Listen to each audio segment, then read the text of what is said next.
वालों को वार्ता नहीं चाहिए। हाँ, बाबा का प्यार चाहिए। आप बीच में बाबा प्यार नहीं देता। बट्टी करके आए हुए नए बच्चे है ना, पर्सनल बातें मना, ऐसे जनरल बात कर लीजिए। जनरल बात कर लें, जैसा डायरेक्शन मिलेगा वैसे ही करेंगे। वीडियो लेने का नाम बोल दीजिए हैं? बाबा के अंदर के प्यार और बाहर के प्यार की बड़ी युक्ति है। ज्ञान की बातों का समाधान हो, आत्मा क्लियर हो जाए, वो ज्यादा प्यार है, या ऊपर से बातचीत कर ली वो ज्यादा प्यार है?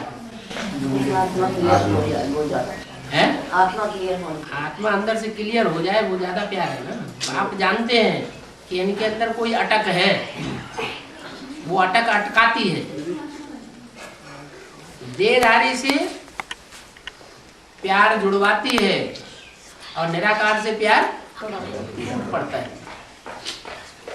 होना चाहिए क्या? हमेशा बुद्धि में रहे हम किसका लेते हैं। अभी जो हम ज्ञान धन ले रहे हैं वो किसका ज्ञान धन ले रहे हैं? साकार का ले रहे हैं या निराकार से ले रहे हैं? देने वाला कौन है? निराकार है ना।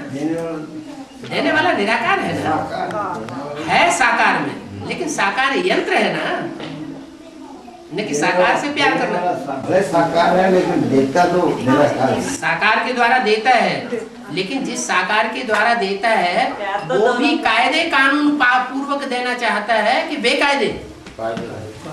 दुनिया में कोई आत्मा शरीर छोड़ती है तो शरीर छोड़ने के बाद वो जब तक नए बाप के घर में जाकर के जन्म न ले तब तक उसका नए बाप से कोई संबंध नहीं जुड़ता। 9 महीने पेट में पकना जरूरी है। अगर 9 महीने पेट में नहीं पकता है तो वो बच्चा बाप के घर में जन्म लेने का अधिकारी नहीं बनता है। ये बेहद का ज्ञान है। वो हद की दुनिया है और ये ब्राह्मणों की बेहद की दुनिया है। यहाँ भी 9 दिन का ज्ञान गर्भ है, जैसे भट्ठी कहा है मुरली में। 7 दिन की भट्ठी, 1 दिन आना 1 दिन जाना और 7 दिन की भट्ठी। जब जाते हैं पार्टी बना करके तो ज्ञान का ही लेन देन करते हैं या बुद्धि में कुछ और होता है? ज्ञान का ही लेन देन करते हैं। और वहां से जब 7 दिन भर करके आते हैं तो रास्ते में ज्ञान का ही लेन देन करते हुए आते हैं, कुछ और बुद्धि में रहता है। ज्ञान की ही बातें बुद्धि में रहती है। वहां 7 दिन जो भट्टी में रहते हैं उसमें न बाहर की दुनिया कट हो जाती है, किसी से बात भी नहीं करना है फोन से, बाहर का खाना भी नहीं खाना है, बाहर की दुनिया वालों से कुछ लेन देन भी नहीं करना है कि मार्केट करे आओ। जैसे पेट में बच्चा अंदर ही अंदर पकता है, बाहर की दुनिया से कनेक्शन कट, ऐसे 7 दिन की भट्ठी होती है। उस भट्ठी का महत्व ब्रह्मा कुमारियां नहीं बतावेंगी। क्यों नहीं बतावेंगी? क्योंकि उनका लक्ष्य है पैसे कमाने का। इसलिए 3 दिन आओ और 3 दिन में भट्टी पूरी करके वापस जाओ। बाप तो कहते हैं कि ये 7 दिन की भट्टी करना बहुत जरूरी है। जिसका गायन भक्ति मार्ग में चलता है 7 दिन का सप्ताह, ये भट्टी जब तक पूरी नहीं की है तब तक बाप से मिलने से भी कोई फायदा ही नहीं होता। पहले बाप का बच्चा बनना पड़ेगा।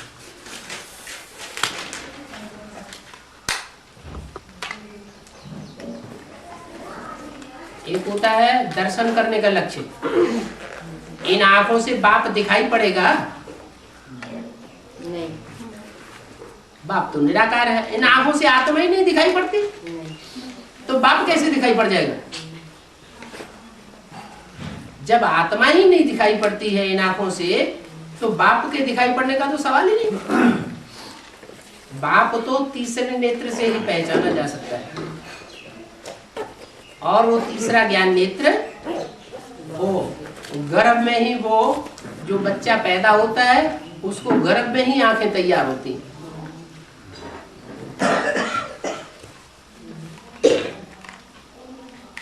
बाहर की दुनिया में जो भी सुनाएंगे तो थोड़ा बुद्धिमय हो सकता है ये सुनाते हो, असली स्थान पर पहुंचेंगे तो विश्वास बैठेगा। ये बाप का घर है।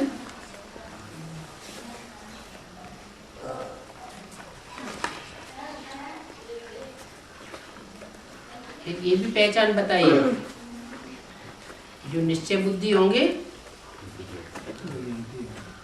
वो निश्चय बुद्धि की निशानी है कि वो अपने को रोक नहीं सकेंगे। उनसे जो बताओ, अच्छा भट्टी करने, अच्छा भट्टी करनी पड़ेगी, झट भट्टी भी करेंगे, लेकिन बाप से हम जरूर मिलेंगे, लगन लग जाएगी मिलने की।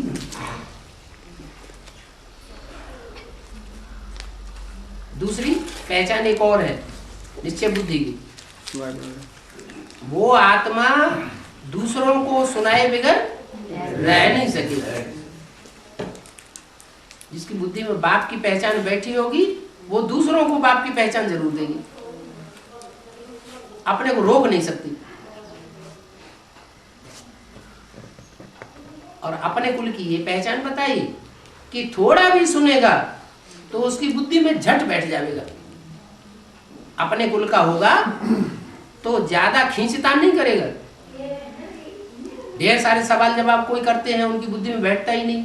एक बार सुनते हैं, 2 बार सुनते हैं, 10 बार सुनते हैं, बात मानते ही नहीं, तो समझो वो हमारे कुल का है ही।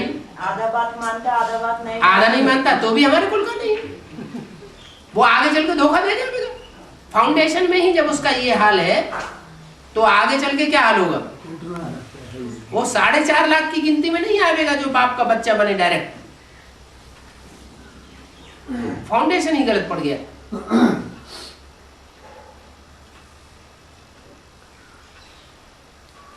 और बाबा, विष्णु की पालना किन बच्चों को मिलती है? विष्णु की पालना उन बच्चों को मिलती है जो प्रवृत्ति मार्ग के पक्के होते हैं, जन्म जन्मांतर के।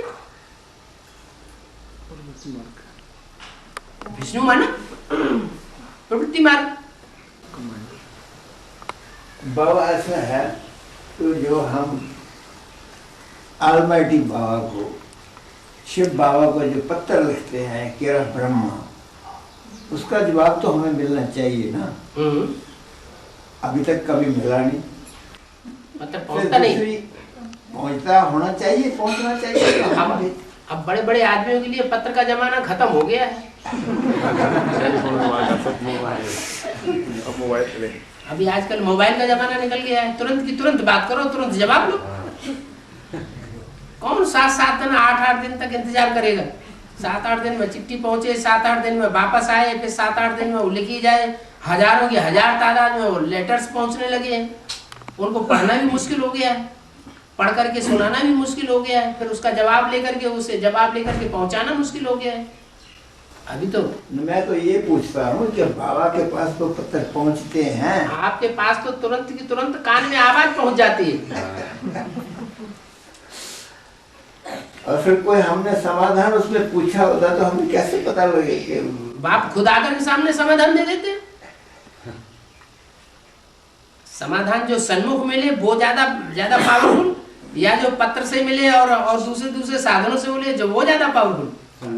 मुरली कौन सी ज्यादा पावरफुल होती है? एक मुरली होती है कागज पर पड़ी हुई, एक मुरली होती है पत्र में पड़ी हुई, पत्र में बाबा जो लिखते हैं, और एक मुरली है सन्मुख। ज्यादा पावरफुल मुरली कौन सी है? तो आपको तो पावरफुल जवाब मिल जाता है। हर 2-4 महीने के बाद बाबा से मिलते रहते हैं आप। फिर ऐसे क्यों कहते हैं? मुझे ये डाउट था कि बाबा को शायद पत्र मिलते ही ना हो। ये भी हो सकता है, बड़ी बात है। बाबा तो घूमते रहते हैं, 2-4 दिन के लिए पहुंचे भी तो उसमें उतना ढेर के ढेर पत्र पहुंच रहे हैं, कोई मिस भी हो सकते हैं।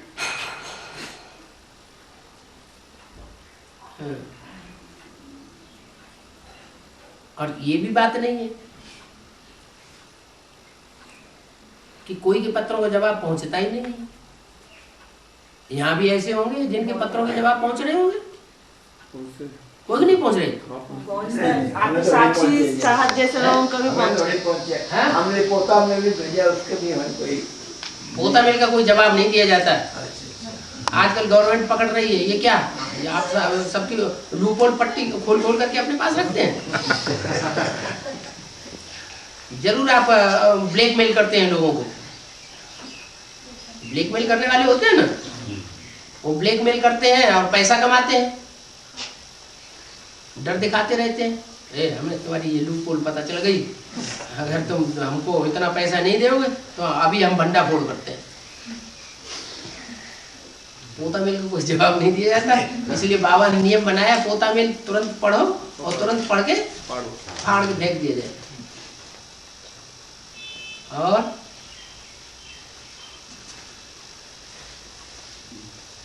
बाबा भक्ति मार्ग में मैंने एक रामायण में पढ़ा है, जब राम जाते हैं भरद्वाज आश्रम में, बोलिए। तो वो उसको अपना परिचय देते हैं कि अयोध्या के महाराजा दशरथ पुत्र राम आपको प्रणाम करता है, ऐसा ऐसा से कुछ वैसा है वहाँ लिखा हुआ मैंने। तो उनके शरण में जाकर के उसने ऐसे बोला, तो वो दशरथ का पुत्र हमें समझ से बाहर है, ये क्या? इस झाड़ का चित्र देखा है? हाँ, उसके नीचे कितने बैठे हुए हैं? 10 लोग बैठे हुए हैं। झाड़ के चित्र के नीचे कितने रथ बैठे हुए हैं? 10 रथ बैठे हुए हैं। तो ये 10 रथ का जब काम, ये चित्र कब बना था? ये चित्र सन 60 का बना हुआ है ना। जब 60 का चित्र बना हुआ है और सन 67 में बाबा ने शरीर छोड़ दिया था, इसका मतलब है कि ये 10 रथ 60 से 67 के बीच और उससे पहले ही यज्ञ के अंदर तैयार हो चुके थे या नहीं हो चुके थे? 10 रथ, 10 रथ जिनका पुत्र राम कहा गया। वो ये 10 तो ये 10 रथ जो बैठे हुए ये हैं संगम युग पर बैठे हैं। संगम युग पर ही तो। और राम कब हुआ था, आप क्या समझते हैं? नहीं, वो तो राम संगम पर ही हुआ। संगम पर ही हुआ ना, अभी की बात है ना। दशरथ तैयार हो चुके थे तब। हाँ, तो वो हाँ? तब तक तैयार हो चुके थे ये। हाँ, वो रथ बाप पहले तैयार होगा कि पहले बेटा तैयार हो जाएगा? पहले कौन तैयार होगा? पहले 10 रथ ही तैयार होंगे ना। तो 10 रथ तैयार हो चुके थे यज्ञ में। 10 रथ जब तैयार हो गए तब राम वाली आत्मा प्रत्यक्ष होती है, माने जन्म लेती है। तो ये 10 रथ हैं, उनमें 2 रथ तो वो यज्ञ की आदि के ही है, प्रजापिता और ब्रह्मा, जो जड़ों के नीचे दिखाए गए हैं। और 4 इधर और 4 उधर, लेफ्टिस्ट और राइटिस्ट, वो 10 और हैं जो नारायण बनते हैं। और अभी समझ आएगी, सारा समझ में आएगा। अभी क्या है, एक बात थोड़ा ही है। और नबी अभी तो पुरुषार्थी हैं, समझने की कोशिश कर रहे हैं, ऐसी बात नहीं है कि पूरा ही समझ आ रहा है। अरे अभी तो आप जिनको समझाएंगे उनको पूरा ही समझाएंगे। उनको तो और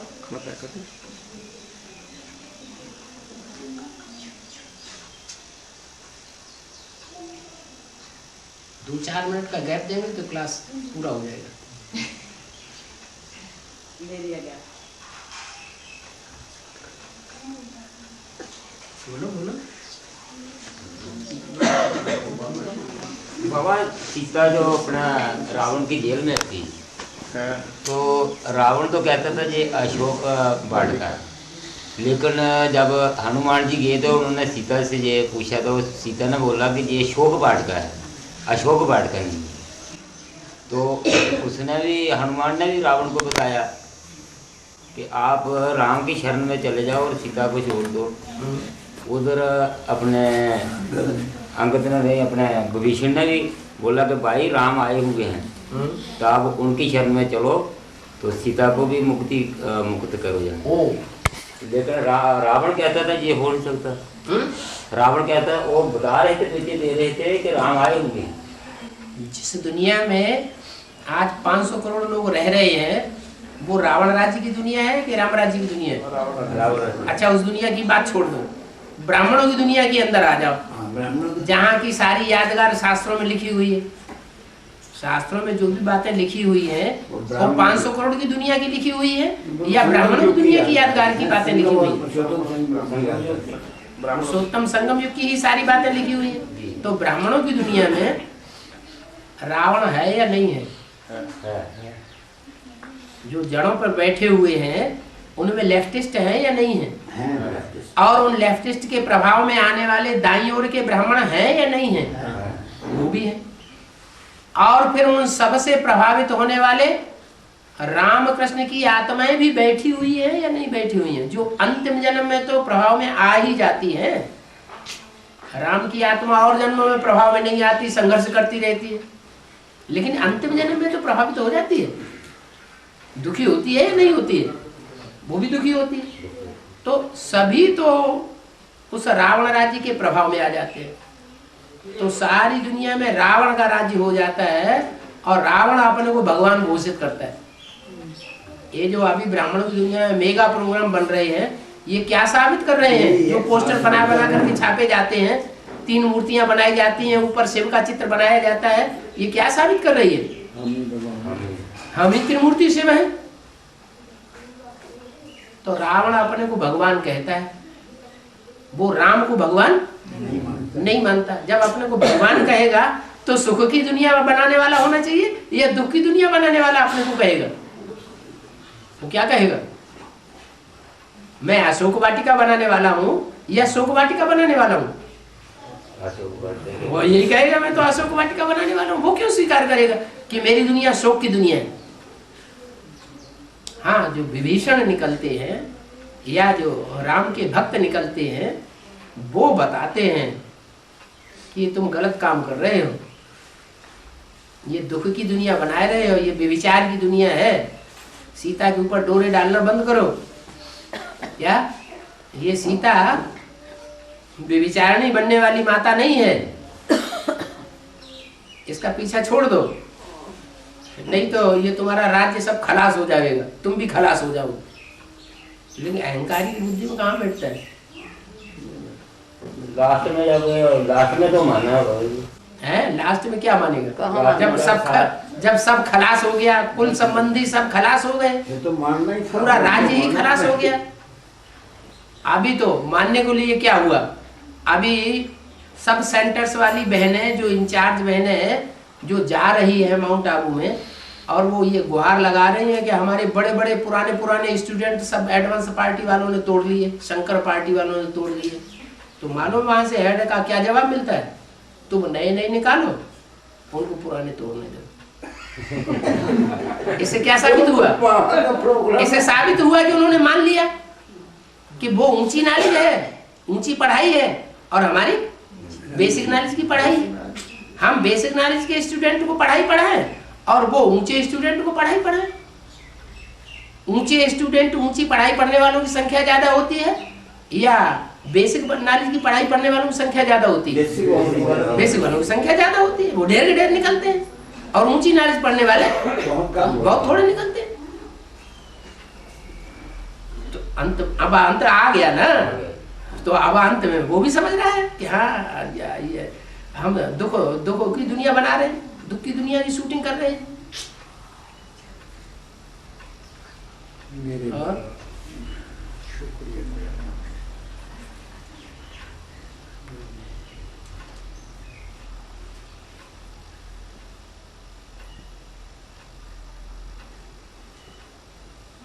रियल में धर्मराज कौन है?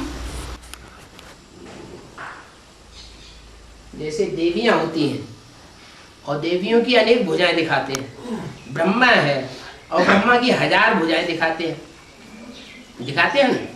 1000 भुजाएं हैं तो उंगलियां कितनी होंगी? 10,000 उंगलियां होंगी ना। अच्छा, 10,000 उंगलियों में से ब्रह्मा की 10,000 उंगलियों में से एक उंगली पकड़ ली जाए है, और बच्चा कहे कि ये हमारा ब्रह्मा बाप है, तो उसको क्या माना जाएगा? ब्रह्मा बाप ही माने जाएगा या कुछ और माना जाएगा? बच्चा अपने बाप की या माँ की उंगली पकड़ता है और कहता है हमने अपनी माँ को पकड़ लिया, माँ ही कही जाएगी ना। तो ऐसे ही धर्मराज तो मूल रूप में एक ही है। धर्म का राजा कौन है? पूरी धारणाओं पर चलने वाला कौन हुआ? जितना भी ज्ञान समझा, चलो पूरा नहीं समझा, लेकिन जितना भी ज्ञान समझा उतने ज्ञान में, समझने में धारणाओं का राजा कौन हुआ? ब्रह्मा की सूर्य। मूल रूप में देखा जाए तो पूरे हुजूम के बीच में बैठ करके ब्रह्मा की आत्मा धारणाओं का राजा कही जाएगी, क्योंकि उसने जितना सहन शक्तियों के गुणों का जो राजा है, सहन शक्ति, सब गुणों के राजा सहन शक्ति, उसने जितना धारण किया है सहन शक्ति को, उतना और किसी ने धारण नहीं किया। अब आती है एडवांस की बात कि उन्होंने पूरा ज्ञान समझा ही नहीं, तो कैसे कहें कि उन्होंने देवताओं की धारणा को धारण कर लिया? ठीक है, वो तो जड़ों के रूप में बैठी हुई आत्मा है। उन जड़ों में भी कोई बीज होंगे ना, जिनसे वो जड़ें निकली हैं। ज्यादा पावरफुल बीज होते हैं या जड़ें होती हैं? बीज ज्यादा पावरफुल होते हैं। तो उन बीजों में सब धर्मों के बीज हैं या कोई धर्म ऐसे भी हैं जिनके बीज नहीं है? सब धर्मों के बीज उसमें बैठे हुए हैं। उनमें कोई सूर्यवंश का भी बीज होगा, उनमें कोई चंद्रवंश का भी बीज होगा, माना हर वंश का बीज उसमें मौजूद है। 108 की जो माला, रुद्रमाला दिखाई जाती है, जो बीज रूपी माला है, उसमें हर धर्म के बीज मौजूद है।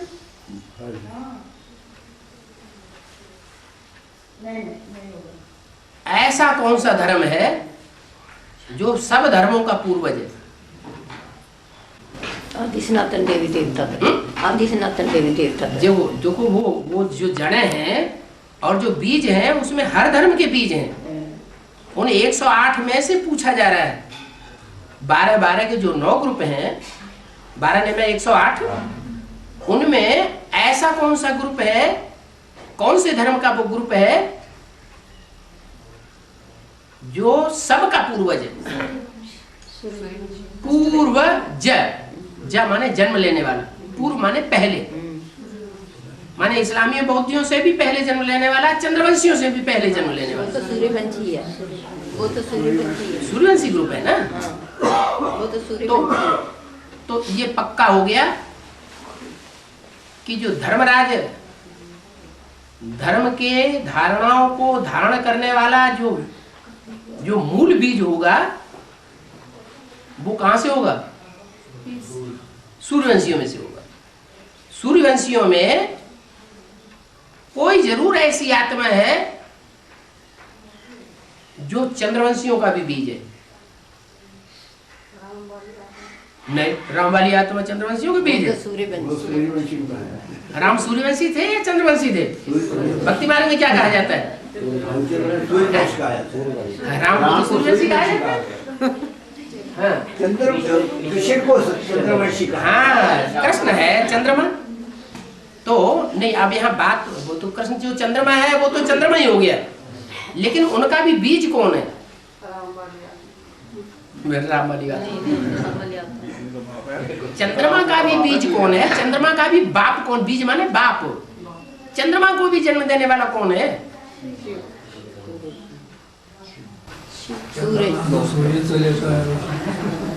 नहीं, चंद्रमा जो है, आज जो खगोल शास्त्री हैं वो लोग ये मानते हैं कि जो प्रशांत महासागर है, सबसे बड़ा सागर, जिसकी गहराई को आज तक कोई नाप ही नहीं सका है, इतना गहरा है, वो प्रशांत महासागर से जो हिस्सा टूटा है विनाश के टाइम, वो चंद्रमा बन गया।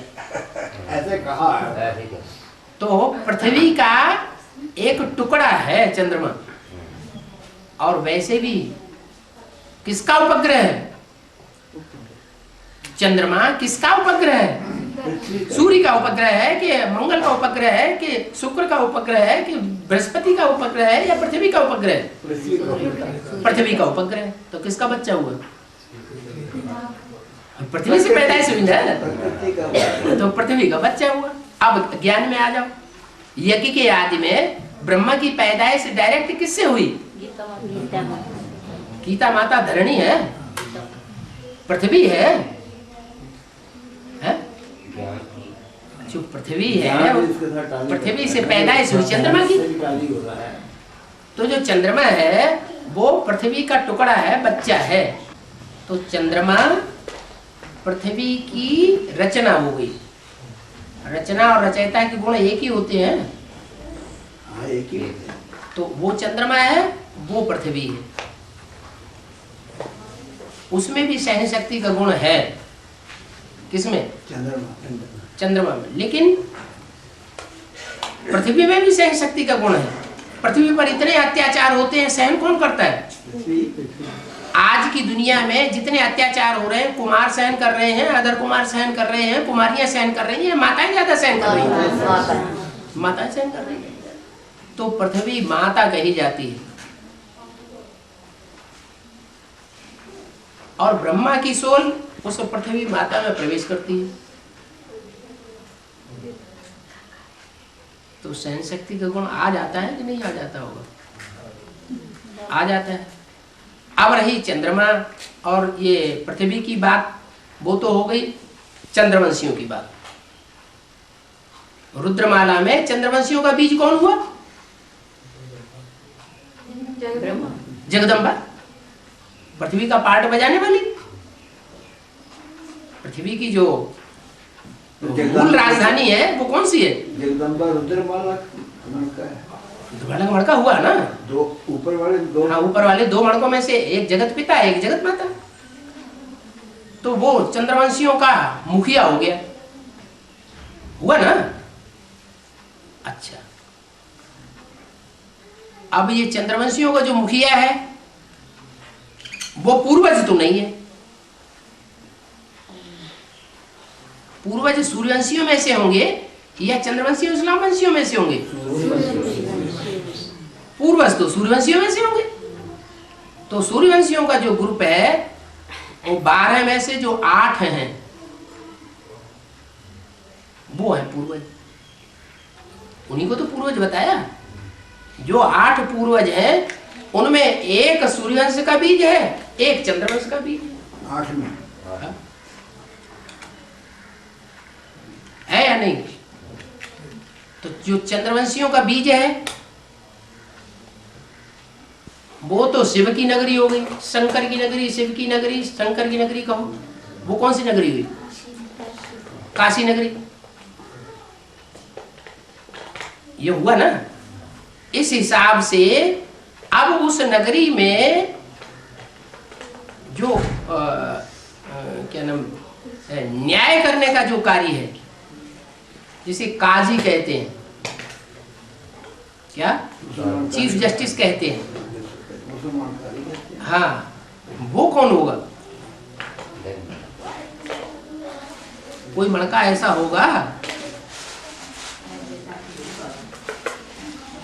जो चीफ जस्टिस के रूप में काम करता है। नहीं, बाप तो प्रेसिडेंट है।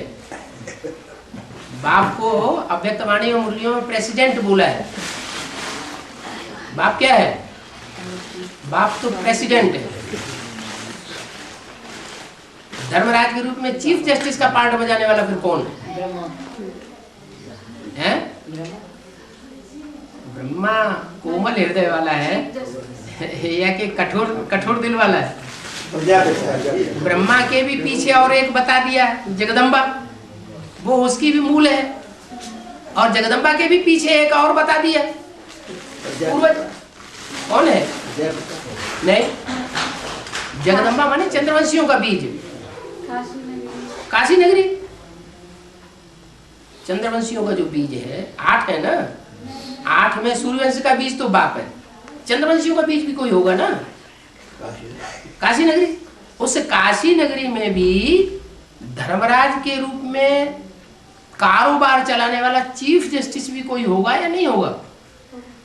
और वो सबसे ज्यादा पावरफुल होना चाहिए कि नहीं होना चाहिए? विश्वनाथ ही हुआ फिर। नहीं, वो तो प्रेसिडेंट हो गया, वो तो अलग। वही कौन है फिर? कठोर दिल वाला होना चाहिए या कोमल दिल वाला होना चाहिए? हैं? कठोर दिल वाला होना चाहिए। तो जितने भी धर्म है उन सब धर्मों में सबसे ज्यादा कठोर कौन सा है? नहीं, वो तो प्यार का सागर का पार्ट बजाता है।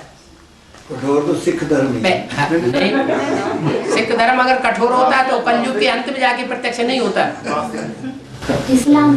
हाँ, इस्लाम धर्म। इस्लाम धर्म की आत्माएं जितनी कठोर हैं वो अपनी बात में जो अड़ जाती हैं, किसी की बात नहीं मानती। उनके जो कायदे कानून है उन कायदे कानून में अटल होकर रहती। तो ऐसे ही उन पूर्वजों में से कोई इस्लाम धर्म का भी बीज है। हाँ, वो कायदे कानून पे इतना पक्का होगा, जो बात कायदे कानून की वो ही चलेगी, दूसरी बात नहीं चलेगी। तो 8 में से वो निकला जाके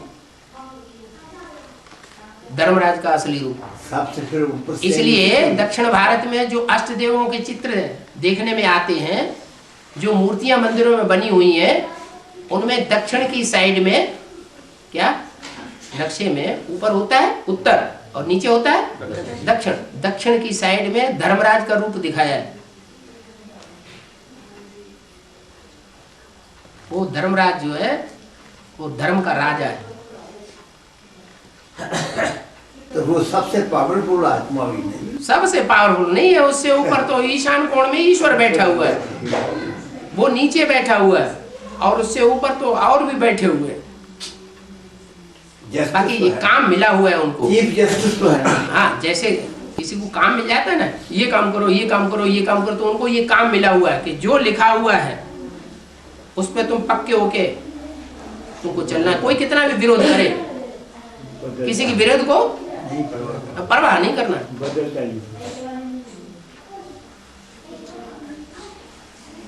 आज दिल्ली में सारी दुकानें तोड़ी जा रही हैं। छोटी छोटी गलियां, बड़ी बड़ी चौड़ी चौड़ी सड़कें बन गई। सड़कों के किनारे भी जो दुकानें हैं वो सब तोड़ी जा रही हैं। सैकड़ों साल से पुराने लोग वहां बैठे हुए हैं, उनको कोर्ट ने खारिज कर दिया। वो हल्ला मचाया खूब, वो नहीं हिलने वाला। आर्डर इज आर्डर, कानून कानून। दिल्ली को नया बनाना है, जुनून सवार है। अब दिल्ली को नया न्यू मैन नहीं बनाएगा। दिल्ली को नया बनाने वाला न्यू मैन होगा, new man of the world होगा। दिल्ली तो सारी दुनिया का बीज है। दिल्ली का सुधार सारी दुनिया का सुधार, दिल्ली का परिवर्तन सारे भारत का परिवर्तन। दिल्ली में सब धर्मों ने राज्य किया है, तो सब धर्मों का बाप चाहिए ना। दिल्ली को नया बनाने वाला, वो दिल्ली को नया बनाना चाहते हैं।